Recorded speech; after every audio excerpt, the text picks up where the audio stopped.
सवाल करता हूँ इस यूट्यूब चैनल पे। जैसा कि आपको पता होगा कि हमने प्रीवियस क्लास में नंबर सिस्टम से रिलेटेड कुछ टॉपिक करे थे, कुछ इंपॉर्टेंट टॉपिक करे थे। आज इसी से रिलेटेड थोड़े हम पीवाईक्यू करेंगे जो कि कैट, सीजीएल, सीएचएसएल और अदर कॉम्पिटिटिव एग्जाम्स में आए हुए हैं। तो स्टार्ट करते हैं। जैसे कि आपको स्क्रीन पे दिख रहा होगा, पहला क्वेश्चन कि all odd prime numbers up to the 110 are multiple together, what is the unit digit in a product. मतलब 110 तक सभी विषम अभाज्य संख्याओं का एक गुणा किया जाता है तो इस गुणनफल की इकाई अंक क्या होगी। जैसे फॉर एग्जांपल 110 तक जितने भी सारे अभाज्य गुणनखंड है, जितने भी प्राइम फैक्टर्स हैं, उनको आपस में क्या किया जाता है, मल्टीप्लाई किया जाता है। वो भी कौन से? Odd prime factors. Odd prime factors कौन से होते हैं? 3, 5, 7, 11, ऐसे ऐसे करते जाओ और वही कितने तक? 110 तक। तो इनको मल्टीप्लाई करने पर कितना आएगा? तो जैसे आपको पता होगा 3 गुणा 5 गुणा 7 गुणा 11। यदि आप 5 को किसी भी संख्या से मल्टीप्लाई करते हो तो लास्ट डिजिट क्या आती है? 5 आती है। तो इसका यूनिट डिजिट क्या होगी? 5 होगी। तो आंसर क्या है? 5। आई होप ये आपको समझ में आ गया होगा। नेक्स्ट पे मूव करते हैं। स्क्रीन पे आपको क्वेश्चन दिखाई दे रहा होगा कि what is the value of x for which x plus 1 and x plus 3 all are the prime numbers. मतलब इंग्लिश हिंदी में x का मान जिसके लिए x प्लस 1 x प्लस 3 सभी अभाज्य संख्या हैं। इसको आप ना बेसिकली क्या कर सकते हो? ऑप्शन के थ्रू एलिमिनेट कर सकते हो। यहाँ पर ना x के ना इसमें दे रखा x plus 1 and x plus 3 और ऑप्शन में है 0, 2, 3, 1 और 101। इनमें सभी वैल्यू क्या करनी है? पुट करके देखनी है कि इनमें से कौन सी वैल्यू रखने पर कि प्राइम फैक्टर्स आते हैं। जैसे फॉर एग्जांपल यहाँ पर अगर 0 रखूं तो यहाँ क्या आएगा? 0 प्लस 1 तो ये कितना हो जाएगा? 1 हो जाएगा। 0 प्लस 3 तो ये भी कितना हो जाएगा? 3। तो ये भी क्या है? प्राइम फैक्टर्स है। लेकिन 0 ना तो प्राइम फैक्टर, ना 1 ना तो प्राइम फैक्टर में आता, ना ही वो कंपोजिट नंबर में आता। दूसरा इसमें दे रखा है 2। अगर x की वैल्यू यहाँ पर अगर 2 रखें तो 2 प्लस 1 2 प्लस 3, तो यहाँ पर 2 और 3 और 2 और 3 5। जैसा आपको देख रहा होगा 3 5 एंड 2 ये क्या है? प्राइम नंबर्स हैं। तो ये आंसर क्या होगा आपका? ऑप्शन नंबर 2 होगा। आई होप ये आपको समझ में आ गया। इसमें बेसिकली क्या करना चाहता है कि आपको ऑप्शन दे रखे, ऑप्शन में जितने भी वैल्यूज हैं आपको उसमें x की वैल्यू पुट करनी है और ये देखना है कि किसमें में प्राइम फैक्टर आ रहे हैं, किसमें प्राइम फैक्टर नहीं आ रहे। नेक्स्ट पे मूव करते हैं।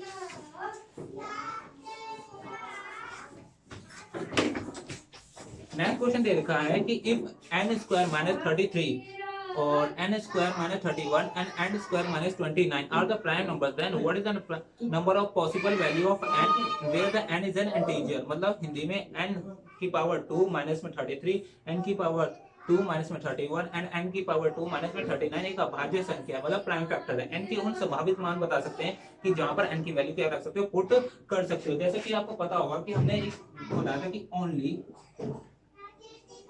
कॉन्जिक्यूटिव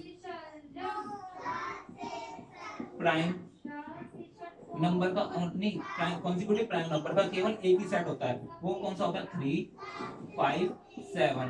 क्योंकि यहाँ पर क्या आता है? इनका डिफरेंस क्या आता है? 2 और 2 आता है। तो ये केवल एक ही इकलौता ऐसा सेट है जिसे क्या बोलते हैं? कॉन्जिक्यूटिव प्राइम नंबर बोलते हैं। अब यहाँ पर बेसिकली करना क्या है? यहाँ पर देखो n स्क्वायर माइनस में 33 दे रखा है, n स्क्वायर माइनस में 31 दे रखा है, n स्क्वायर माइनस में 29 दे रखा है। इनका कॉमन डिफरेंस भी देख लो, यहाँ पर भी 2 है। तो यहाँ पर बेसिकली इनमें जो 3, 5, 7 है इसकी वैल्यू इसके अंदर क्या करनी है? पुट करनी है। जैसे ऐसे n स्क्वायर माइनस में 33, आप कोई सी भी डिजिट ले सकते हो और उसकी वैल्यू यहाँ पर 3 रख दो। अब ये 3 उधर जाएगा, ये कितना हो जाएगा? 3 प्लस में 3 36 और 36 का आप रूट करोगे तो कितना आएगा? वो आएगा 6। एक पॉजिटिव एक नेगेटिव, मतलब एक बार पॉजिटिव लिख सकते हो, एक बार नेगेटिव लिख सकते हो। तो यहाँ पर कितने मान पॉसिबल है? यहाँ पर 2 वैल्यूज क्या है? पॉसिबल है। इसका आंसर क्या होगा? 2 होगा, जैसे कि ऑप्शन में अवेलेबल है। अब नेक्स्ट पे मूव करते हैं। एकदम शांत, एकदम शांत। अब नेक्स्ट क्वेश्चन आपको स्क्रीन पे दिखाई दे रहा होगा कि sum of 3 prime numbers is 100 if one number of them exceed another by the 36 and then one of the number is। मतलब 3 अभाज्य संख्याओं का शेषफल कितना है? नहीं, गुणनफल कितना है? योगफल 100 है। तो इनमें से किसी एक संख्या दूसरी संख्या से कितनी अधिक है, 36 अधिक है। तो इन संख्याओं में से एक संख्या क्या बेसिकली होगी क्या। तो ऑल फैक्टर देखें, ऑल प्राइम फैक्टर देखें, उनका सम कितना दे रखा है, इनका जो सम है वो कितना दे रखा है, 100 दे रखा। तो आपको पता होगा कि पहली जो संख्या होगी वो क्या होती है, 2 होती है। जो सबसे छोटी प्राइम फैक्टर कौन सा होता है, 2 होता है। और उसमें बोल रहा है कि यदि एक प्राइम फैक्टर दूसरे प्राइम फैक्टर से कितना अधिक है, 36 अधिक है। तो पहले मान ले तो x मान ले, तो दूसरा कितना होगा, x प्लस 36। तो यहाँ पर हम क्या कर देंगे, x प्लस 36 रख देंगे और उनका सम कितना होगा, 100 होगा। 2 और 36 कितने होते हैं, 38 होते हैं। ये 2x हो जाएगा, 38 उधर जाएगा तो ये माइनस का 100 में से 38 गए तो 62, और 62 का आधा हाफ 31। तो यहाँ पर एक संख्या होगी 31 होगी, पहली संख्या क्या होगी 31 होगी, और दूसरी संख्या क्या होगी नहीं, पहली संख्या क्या होगी 2 होगी, दूसरी संख्या क्या होगी 31 होगी, तीसरी संख्या क्या होगी x प्लस 36 कितना होगा, 6 और 1 7 67 होगी। लेकिन ऑप्शन में दे रखा है नन ऑफ अबव, यहाँ पर 17 दे रखा, 29 दे रखा, 43, इनमें से कोई आंसर नहीं होगा। तो ऑप्शन कौन सा ठीक होगा, नन ऑफ अबव। अब नेक्स्ट वाले क्वेश्चन पे हम क्या करते हैं, मूव करते हैं। आई होप इतना आपको समझ में आ रहा होगा।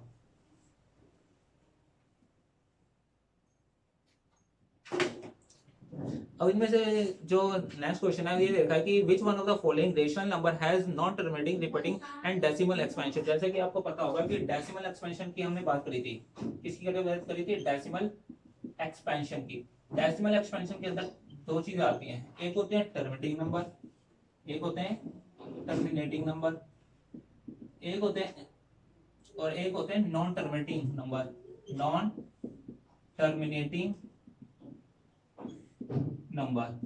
और जो नॉन टर्मिनेटिंग नंबर होते हैं ना, इसमें भी हम दो कैटेगरी कर सकते हैं, एक होता है रिकरिंग नंबर, एक होते हैं non terminating non recurring number.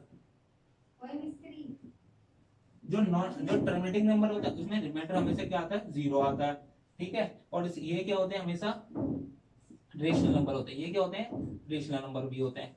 और जो नॉन टर्मिनेटिंग नंबर्स होते हैं इसके अंदर जो रिकरिंग नंबर होते हैं, ये याद रखना, नॉन टर्मिनेटिंग नंबर का मतलब क्या होगा, जिसका रिमाइंडर 0 ना हो, रिमाइंडर 0 ना हो, ऐसे नंबर को हम क्या कहते हैं, नॉन टर्मिनेटिंग नंबर बोलते हैं। और रिकरिंग क्या हो जाएगा कि रिमाइंडर एक तो 0 ना हो और रिमाइंडर क्या हो, रिपीट हो। रिकरिंग का मतलब क्या होता है, यहाँ पर रिपीट से होता है। जैसे फॉर एग्जांपल 1/3, 2/3, ये ऐसे नंबर है जिसको आप अगर डिवाइड करोगे जो रिमाइंडर होगा वो क्या होगा, वापस आता जाएगा। और नॉन टर्मिनेटिंग, और ये भी नंबर क्या होते हैं, रेशनल नंबर होते हैं। ये नंबर भी क्या होते हैं, रेशनल नंबर होते हैं। जो नॉन टर्मिनेटिंग रिकरिंग नंबर है ये भी नंबर क्या होते हैं, रेशनल नंबर कहलाते हैं। अब बात करते हैं non terminating non recurring number.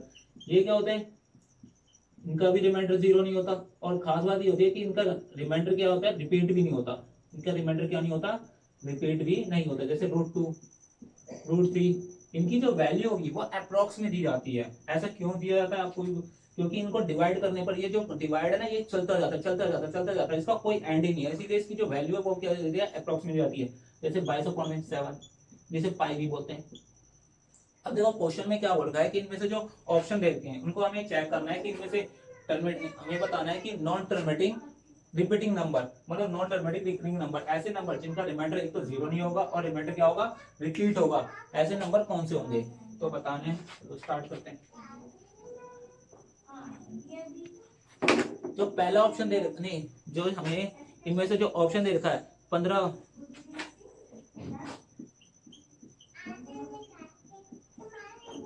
एक बात याद रखना, हमें ये बताने के लिए कि कौन सा नंबर नॉन टर्मिनेटिंग रिकरिंग नहीं टर्मिनेटिंग नंबर है, इसके लिए क्या करना होता है, आपको छोटा सा काम करना है कि 2n और 5n, ये देखना है कि अगर नीचे 2n या 5n का अगर ये फैक्टर बनना है तो बेसिकली ये क्या होगा, पूरी तरह से इसको डिवाइड करेगा। तो पूरी तरह से डिवाइड करेगा तो ये क्या हो जाएगा, टर्मिनेटिंग नंबर हो जाएगा। आपको बस नीचे ये ध्यान रखना है कि यहाँ पर 2n और 5n 2 और 5 का क्या होना चाहिए, फैक्टर होना चाहिए। यदि 2 और 5 का फैक्टर अवेलेबल है तो ये क्या होगा, टर्मिनेटिंग नंबर होगा। दूसरा ऑप्शन क्या दे रखा है, 23/8। तो यहाँ पर ध्यान से देखने पर, यहाँ पर 2 का फैक्टर, यहाँ पर 5 का फैक्टर नहीं है, तो हम क्या करेंगे, यहाँ पर भी 5 कर देंगे और यहाँ पर भी हम क्या कर देंगे, 5 कर देंगे। तो यहाँ पर भी 5 के क्या हो जाएंगे, फैक्टर अवेलेबल हो जाएंगे। तो हम ये भी बोलेंगे कि ये क्या है, टर्मिनेटिंग नंबर है। नेक्स्ट क्वेश्चन देख, नेक्स्ट है 35 बटे 50। तो यहाँ पर भी 2 के फैक्टर अवेलेबल है, यहाँ पर भी 5 का फैक्टर अवेलेबल है, तो इसे भी क्या बोलेंगे, टर्मिनेटिंग नंबर बोलेंगे। और 17, तो यहाँ पर 2 और 3 के फैक्टर अवेलेबल है। यहाँ पर जब भी 3 आ गया ना तो ये क्या होंगे, नॉन टर्मिनेटिंग नॉन डिकरिंग नंबर होंगे, क्योंकि 3 पूरी तरह से इसको डिवाइड नहीं करेगा। आई होप ये समझ में आ गया होगा। इसका आंसर क्या होगा, 17/16, 17/6। अब नेक्स्ट क्वेश्चन पे मूव करते हैं।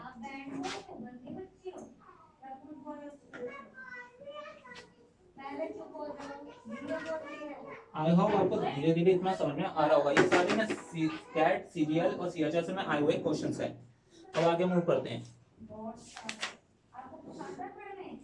और नेक्स्ट क्वेश्चन है, आपको स्क्रीन पे दिख रहा होगा कि यदि m और 0 m जो 0 और 50 के बीच में की अभाज्य संख्या है और n 50 और 100 के बीच में अभाज्य संख्याओं की संख्या है, तो m माइनस n कितना होगा। तो मैंने आपको पहले भी बताया था कि 1 से लेकर 25 तक के बीच में कितने प्राइम फैक्टर होते हैं, कितने प्राइम नंबर्स होते हैं, तो 9 प्राइम नंबर्स होते हैं। 25 से लेकर 50 तक के बीच में कितने प्राइम नंबर होते हैं, 6 प्राइम नंबर होते हैं। और 50 से लेकर 100 तक के बीच में कितने प्राइम नंबर्स होते हैं, 10 प्राइम नंबर्स होते हैं। 1 से लेकर 200 तक के बीच में कितने प्राइम नंबर होते हैं, 46 प्राइम नंबर होते हैं। और 1 से लेकर 1000 तक के बीच में कितने प्राइम नंबर होते हैं, 168 प्राइम नंबर होता है। अब क्वेश्चन में ये बोल गया कि 1 से लेकर 50 तक के बीच में m प्राइम नंबर्स हैं, तो कितने हो गए, 10 प्राइम नंबर्स। और बोलता है, दूसरा बोलता है कि यदि 50 से लेकर 100 तक के बीच में n प्राइम नंबर है, तो कितने प्राइम नंबर है, एक मिनट, यहाँ पर 15 आएगा और यहाँ आएगा 10, तो इन दोनों का डिफरेंस कितना होगा, 5 होगा। तो इसका आंसर क्या होगा, 5, जैसे आपको दिख रहा होगा ऑप्शन में, ऑप्शन नंबर बी। अब आगे मूव करते हैं।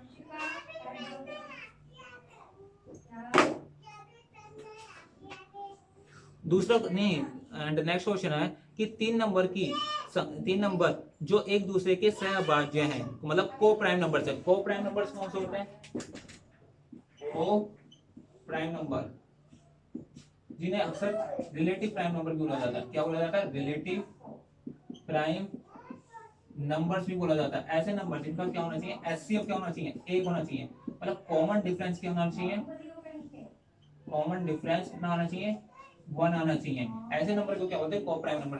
2 और 3 इनके बीच में कॉमन क्या है, 1 है। 3 और 7 इनके बीच में कॉमन क्या है, 1 है। ऐसे नंबर्स को हम क्या बोलते हैं, को प्राइम नंबर, जिसे सहअभाज्य संख्या कहा जाता है, सहअभाज्य संख्या कहा जाता है। क्या कहा जाता है, सहअभाज्य संख्या। ऐसी संख्या जिनका एचसीएफ कितना होना चाहिए, 1 होना चाहिए, और कॉमन डिफरेंस कितना होना चाहिए, 1 होना चाहिए। और बोल रखा है कि जो कि पहले दो गुणनफल 286 है और अंतिम दो गुणनफल 770 है, तो इन तीन संख्याओं का योगफल क्या होगा। तो लेट कर लेते हैं कि पहली दो संख्या का गुणनफल कितना दे रखा है, पहली दो संख्या का गुणनफल दे रखा है 286, और अंतिम दो संख्या का गुणनफल कितना दे रखा है, 770। क्योंकि इसमें बता रखा है कि 3 अभाज्य क्या है, संख्या जो कि क्या है, सहअभाज्य संख्या, को प्राइम नंबर्स हैं। क्या ये को प्राइम नंबर्स। यहाँ पर ध्यान से देखने पर बी भी क्या आ रहा है, कॉमन आ रहा है। यहाँ पर ध्यान से देखो, तो ए गुणा बी और बी गुणा सी, यहाँ पर बी भी क्या आ रहा है, कॉमन आ रहा है। तो यदि मैं इनको दोनों से डिवाइड कर दूं, 11 से काटा 70, 11 एकम 11 दूनी 22, और काटा 13 और 35। जो पहली संख्या होगी 13 होगी, दूसरी ए कितना होगा, 13 होगा, बी कितना होगा, 35 होगा। अब सी, अब मेरे को बता, नहीं सी कितना होगा, 35 होगा। अब मेरे को बी बताना है, तो बी के लिए मैं क्या करूंगा, 286 में से मैं ए क्या कर दूंगा, माइनस कर दूंगा। 13 दूनी 26, 13 दूनी 26, तो दूसरी संख्या कितनी होगी, 22। 13 एकम 13, 13 दूनी 26, हाँ, तो दूसरी संख्या कितनी होगी, 22 होगी। बी कितनी होगी, 22 होगी। 22 और 13 35, 35 और 35 कितना होंगे, 70 होंगे। तो इन तीनों संख्याओं का सम कितना होगा, a प्लस बी प्लस सी कितना होगा, 70 होगा। और ध्यान से देखने पर ना इन तीनों संख्याओं का को प्राइम, ये तीन संख्या क्या है, को प्राइम नंबर है, इनके बीच में कुछ भी कॉमन नहीं है, केवल एक कॉमन है। आई होप आपको ये समझ में आ गया होगा। तो इसका ऑप्शन है, हाँ, ऑप्शन नंबर डी इसका आंसर होगा। अब आगे मूव करते हैं। आई होप आपको समझ में आ रहा होगा। ये सारे जो क्वेश्चंस है ये बाकी प्रीवियस ईयर में आए हुए हैं, ठीक है, तो आपको इसे अच्छे से करना है। अब नेक्स्ट क्वेश्चंस, इसमें बता रखा है कि यदि एक्स वाई जेड क्या है, अभाज्य संख्या, मतलब एक्स वाई जेड क्या है, प्राइम नंबर्स है, और इन तीनों का सम कितना दे रखा है, 38 दे रखा है, तो एक्स की मैक्सिमम वैल्यू बतानी है। हमें क्या बतानी है, देखो x plus y plus z, इनका जो सम दे रखा है कितना दे रखा है, 38 दे रखा है। और यहाँ पर ये बोल रहा है कि x की ना मैक्सिमम वैल्यू बतानी है। x की कितनी बतानी है? मैक्सिमम वैल्यू, मतलब अधिकतम वैल्यू क्या हो सकती है, वैल्यू। तो इसको ना आप ऑप्शन से क्या कर सकते हैं, एलिमिनेट कर सकते हैं। जैसे फॉर एग्जांपल यहाँ पर 19, 23, 31 और 29 ये सारे क्या है, प्राइम नंबर्स हैं। तो सबसे हाईएस्ट प्राइम नंबर्स क्या है, इस पे 31 दे रखा है। तो x की वैल्यू अगर 31 रख देंगे तो y z की वैल्यू कितनी आएगी, 9 आ जाएगी। तो y की वैल्यू अगर 7 रख सकते हो, z की वैल्यू 2 रख सकते हो, x की वैल्यू कितनी आएगी, 31 आएगी। मैक्सिमम वैल्यू बतानी है, तो मैक्सिमम वैल्यू कितनी देगी ऑप्शन में, 31 दे रखी है, तो वही आपका क्या होगा, आंसर होगा। चलिए अब नेक्स्ट पे मूव करते हैं, जो कि ऑप्शन नंबर सी है। आई होप आपको ये समझ में आ रहे होंगे। और हमें बताना है नेक्स्ट, यदि n 3 अंकों की सबसे छोटी अभाज्य संख्या है, हमें बताने, देखो एक होती है 2 अंकों की सबसे छोटी संख्या, 2 अंकों की सबसे छोटी संख्या क्या होती है, 10 होती है। और 2 अंकों की सबसे बड़ी संख्या क्या होगी, 99 होगी। लेकिन क्वेश्चन में बोल रहा है कि 3 अंकों की सबसे छोटी अभाज्य संख्या, मतलब 3 अंकों की सबसे छोटी अभाज्य संख्या क्या होगी, 3 अंकों की सबसे छोटी संख्या क्या होगी, 100 होगी। 100 क्या है, ये क्या है, कंपोजिट नंबर है, मतलब अभाज्य संख्या, ये दूसरे के टेबल में आता है। लेकिन अगर हम देखें 101, ये क्या है, प्राइम नंबर है। 3 अंकों की सबसे छोटी प्राइम नंबर क्या है, 101 है। यदि इसे 13 से क्या करा जाता है, डिवाइड किया जाता है, तो रिमाइंडर कितना आएगा, 13 से कितना होता है, 91 होता है। 100 में से 91 का रिमाइंडर कितना आ गया, 10 आ गया। तो इसका आंसर कितना होगा, 10 होगा। तो ऑप्शन नंबर इसका क्या है, डी।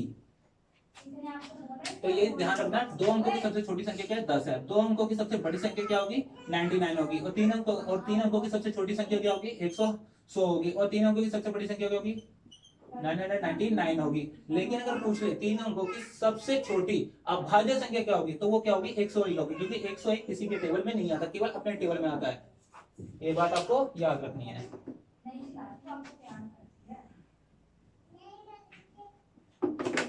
नेक्स्ट क्वेश्चन, जैसा आपको स्क्रीन पे दिख रहा होगा कि 4 क्रमागत अभाज्य संख्या, इसमें बोल रखा है कि कॉन्जिक्यूटिव 4 कॉन्जिक्यूटिव प्राइम नंबर है। अब इसका मतलब क्या होता है, 4 कॉन्जिक्यूटिव प्राइम नंबर, इसका मतलब होता है कि एक के बाद एक आना। जैसे पहली संख्या अगर 5 मान लो, तो दूसरी संख्या कितनी होगी, 7 होगी। तीसरी संख्या क्या होगी, 9 होगी। ऐसी ये 5 होगी, 6 होगी, 7 होगी, 8। कॉन्जिक्यूटिव का मतलब होता है लगातार चलने वाली संख्या। लेकिन उसमें बोलता है प्राइम नंबर्स, कितना क्या बोलता है, प्राइम नंबर्स।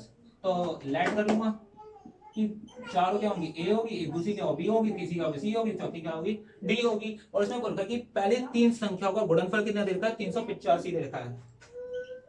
पहले 3 संख्याओं का गुणनफल कितना दे रखा है, 385 दे रखा है। और अंतिम 3 संख्याओं का गुणनफल बी सी डी, उनका गुणनफल कितना दे रखा है हमें, उनका गुणनफल दे रखा है 1001 दे रखा है। तो हमें बताना है सबसे बड़ी संख्या क्या होगी।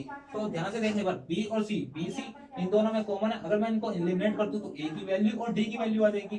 तो करते हैं, 11 से काटा, 11 3 33, 11 5 35, 11 नहीं 11 में 99, 11 कम 11, 5 से काटा, 5 7 35, 13। तो पहली संख्या क्या होगी, 13 होगी। लास्ट वाली संख्या क्या होगी, पहली संख्या क्या होगी, 7 होगी। दूसरी संख्या क्या होगी, 13 होगी। बी क्या होगी, 9 होगी। बी होगी 11 नहीं, बी 1 मिनट, 5 7 35, 5, हाँ। ये ए क्या होगी, 5 होगी। बी क्या होगी, 7 होगी। सी क्या होगी, 11 होगी। और लास्ट वाली संख्या होगी 13 होगी। और 13 क्या है, सबसे बड़ी संख्या। तो ऑप्शन नंबर क्या होगा इसका, बी। तो आई होप ये आपको समझ में आ गया होगा।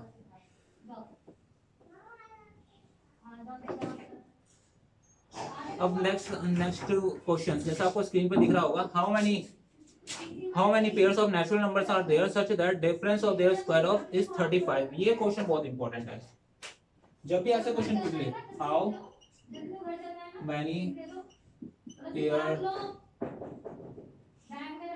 Many pair of natural number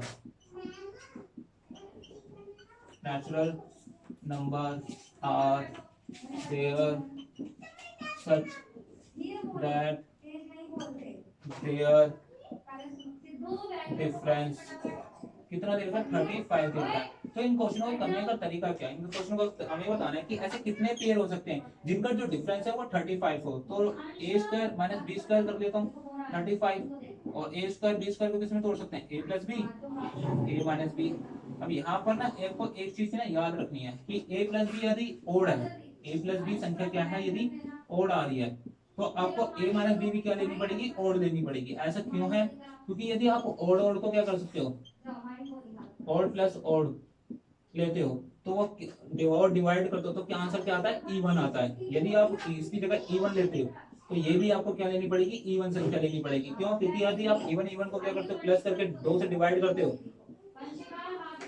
तो रिजल्ट भी क्या आना चाहिए, E1 आना चाहिए। रिजल्ट हमेशा से क्या आना चाहिए, E1 आना चाहिए। यदि आप ओड और E1 को लेते हो, यदि आप ओड और E1 को लेते हो तो आंसर क्या होगा, ओड होगा। जो 2 से क्या होगा, डिजिबल नहीं होगा। तो यहाँ पर आपको ना ऐसी संख्या लेनी है या तो वो दोनों ओड ओड हो या क्या हो, इवन इवन हो। जैसे 1 और 35 ओड ओड नंबर है, तो पहली 1, दूसरी 7 और 5 ओड ओड है, तो और कुछ पेयर बन नहीं सकता। तो इसके कितने पेयर बनने, 2 पेयर बनने। तो आंसर क्या होगा इसका, 2 होगा। यदि मान लो यहाँ पर अगर 40 होता, यहाँ पर क्या होता, 40 होता, यहाँ पर क्या होता, 40 होता, तो कैसे करते। तो 40 के कितने पेयर बनेंगे देखने पड़ेगा। पहला 2 गुना 20, यहाँ पर ध्यान से देखना भाई, ये भी इवन है, ये भी इवन है। दूसरा 5 और 20, 5 और 4 ये नहीं बनेगा क्योंकि ये क्या है, ओड है, ये क्या है, इवन है। ये ले सकते हो 5 2 10, 10 और 4 ये भी क्या है, ये भी इवन है, ये भी इवन है, तो ये भी पेयर होगा, ये भी पेयर होगा। प्लस 1 गुना 40 ये ले नहीं सकते क्योंकि एक क्या है, ओड है, तो ये 40 क्या है, इवन है। और 8 और 5 ले नहीं सकते, तो इसके कितने पेयर है, 2 पेयर है। इसके कितने पेयर है, यहाँ पर भी 2 पेयर होंगे। 8 पंजे 40, हाँ 8 पंजे 40, देखो 8 पंजे 40, 8 क्या है, इवन है। अच्छा, और ये क्या है, ओड है। अगर इवन और ओड को लेते हो तो प्लस करोगे तो रिजल्ट क्या मिलेगा, ओड मिलेगा। तो हमें ऐसी संख्या नहीं लेनी जो कि क्या हो, ओड हो। हमें क्या चाहिए, इवन इवन चाहिए, हमें सम सम चाहिए। हाँ सम संख्या चाहिए। आई होप आपको ये समझ में आ गया होगा। में भी सम पूछा था क्या? ऐसे सही है, 3-4 बच्चे ना बैठ के पूछते रहते थे हाउ मेनी पेयर्स। अब आपको नेक्स्ट क्वेश्चन दे रहा होगा, ये भी ऐसे ही क्वेश्चन है कि how many pairs of an positive integer satisfy the remaining equation. जैसे इसमें एक क्वेश्चन वो देखा है 105 बराबर में n स्क्वायर। अब ये n इधर आएगा माइनस में, तो m और n को कैसे लिख सकते हैं, m plus n, m minus n। 105, अब इसको 7 15 सकते, यहाँ पर क्या ये भी ओड है, ये भी ओड है। और 21 और 5 ये भी ओड है, ये भी ओड है। अच्छा, हमें पता कैसे लगेगा कि ये ओड के पेयर बनाने हैं, इवन के बनाने हैं? हमेशा ना, हाँ ये याद रखना कि इसमें कैसे पता चला कि ओड के पेयर बनाने। क्वेश्चन में ना साफ साफ जो ऐसे क्वेश्चन होंगे ना उसमें ना साफ साफ ये बोलता है कि जो रिजल्ट होना चाहिए वो पॉइंट में नहीं आना चाहिए। अगर आपको देखो ओड यदि मैंने पहले बताया कि ओड यदि आप ओड को प्लस करते हो तो क्या आता है, रिजल्ट इवन आता है। यदि इवन को प्लस करते हो, इवन संख्या और इवन संख्या को आप क्या करते हो, प्लस करते हो, तो रिजल्ट क्या आएगा, इवन आएगा। लेकिन यदि ओड प्लस इवन करोगे, यदि आप क्या करोगे, ओड प्लस इवन करोगे तो रिजल्ट क्या आएगा, ओड आएगा। तो हमें ऐसी संख्या ही नहीं लेनी कि क्या है, ओड और इवन को प्लस करने पर ओड आए। हमें एक ऐसी संख्या नहीं लेनी कि रिजल्ट क्या है, ओड आए। हमें क्या चाहिए, इवन इवन संख्या चाहिए। रिजल्ट में हमेशा इवन निकालना है। हाँ इवन निकालना है। जैसे 105 के गुणनखंड करूंगा, 105 के गुणनखंड करने पर 5 5 दूनी 10 3 7 21, तो इन संख्याओं का यूज करते हुए हमें एक ऐसे कॉम्बिनेशन बनाना है कि जिनको मल्टीप्लाई करने पर क्या है, 105 है। यदि वो दोनों संख्या क्या होनी चाहिए, तो ओड होनी चाहिए या वो क्या होनी चाहिए, इवन इवन होनी चाहिए। जैसे 3 7 21 21 ले लिया, 5 दिया 15 और 5 7 35 और 3, तो कितने पेयर बनने, यहाँ पर 4 पेयर बनने, तो इसका आंसर भी क्या होगा, 4 होगा। अरे 4 हमें पेयर जो लेने थे वो इवन में लेने थे ना। हाँ नहीं, किसी आप ओड ओड में ले सकते हो या इवन इवन में ले सकते हो। कब ध्यान रखना, ओड और इवन नहीं ले सकते, अपोजिट नहीं। हाँ ओड इवन एक साथ नहीं ले सकते। हाँ या तो दोनों सम लेने हैं या तो दोनों इवन लेने हैं। और ऐसे पेयर बनाने हैं, जितने भी पेयर बन जाए वही आपका क्या होगा, आंसर होगा। नेक्स्ट क्वेश्चन ऐसे सही है, ऐसे मैं तेरे से क्लियर करते रहूंगा ना, तू बता। नेक्स्ट क्वेश्चन भी ये ऐसा ही है कि इसमें ये दे रखा है कि मान लीजिए कि n इस प्रकार के एक धनात्मक पूर्णांक की n स्क्वायर प्लस 48 एक पूर्ण वर्ग है कि इस प्रकार n की संख्या क्या होगी। हमें बता रखा है कि n स्क्वायर